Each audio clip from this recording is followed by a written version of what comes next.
invitados estelares, gran parte de lo que es formar, como decía la secretaria Rollón, una política de Estado en materia energética, pensando en el futuro y pensando en toda la cadena del sector de la energía.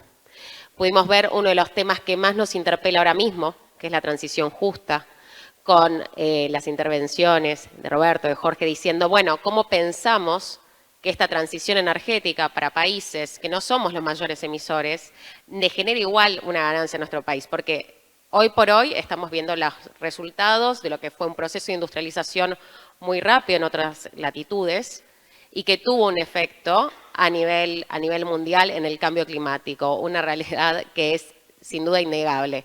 Pero entonces, ¿cómo podemos en esta instancia, además con los recursos que tenemos, además que tenemos, la verdad que todo lo que podemos llamar el kit de la transición energética, tenemos acceso al litio, tenemos grandes vientos, tenemos todo preparado para el hidrógeno, tenemos un desarrollo del sector nuclear, tenemos potencial en las bioenergías, tenemos gas natural para llevar adelante esta transición y para poder financiarla, pero ¿cómo va a ser justa? ¿Cómo va a llegar a los vecinos finales? ¿Cómo va a llegar a las familias? ¿Cómo va a llegar a nuestras industrias para poder seguir produciendo? ¿Y cómo va a potenciar nuestras capacidades locales?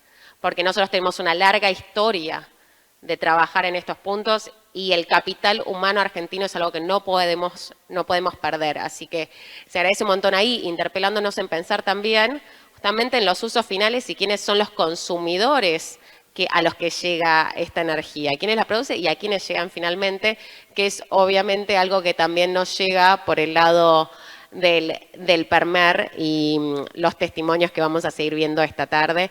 Así que la verdad que es realmente un orgullo estar en este momento. Y después también pudimos pensar cómo está Argentina inserta en la política mundial hoy, porque la transición, como decimos, es un producto de decisiones de la industrialización. El cambio climático es un producto de situaciones del pasado, pero ahora estamos en un presente y tenemos que pensar en un futuro.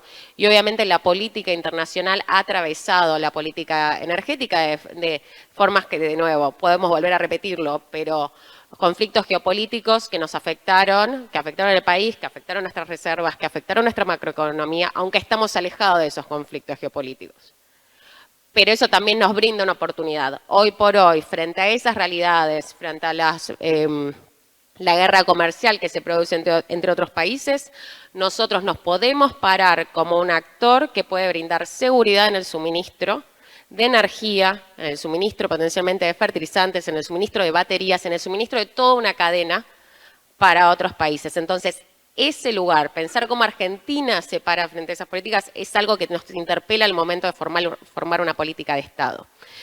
Ahí también contar, además, con lo que son nuestros partners, y agradezco un montón la presentación de Florencia, de parte del Banco Mundial, de cómo trabajamos con otros actores y con el financiamiento internacional para pensar esto, porque Argentina no sale adelante sola, sino. Entonces, realmente es importante contar con esto, es importante entender cómo se da el vínculo entre los gobiernos y las instituciones financieras internacionales, el financiamiento internacional y los organismos no gubernamentales al momento de diseñar esas políticas.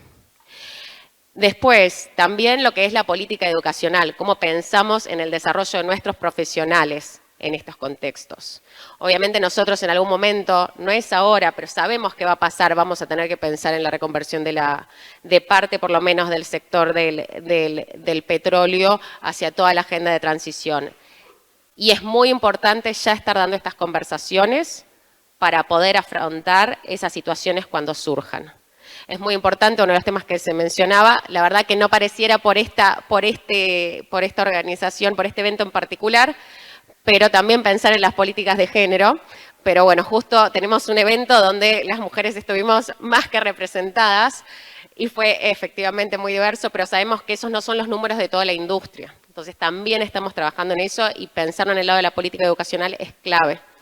Necesitamos que más personas vayan a capacitarse y que más mujeres estén en esos puestos.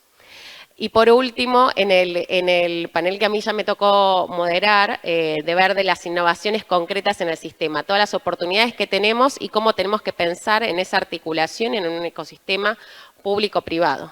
No son dos mundos separados y creo que ahí la verdad contar con Roberto Salvareza también en el primer panel, pensar justamente cómo trabaja ITEC, YPF y CONICET, o sea, a mí por lo menos me emociona cada vez que lo escucho. Pero acá tuvimos empresas privadas que nos decían también que están trabajando en eso, que se pueden formar articulaciones con universidades públicas, que eso fue una gran política federal educativa de nuestro país.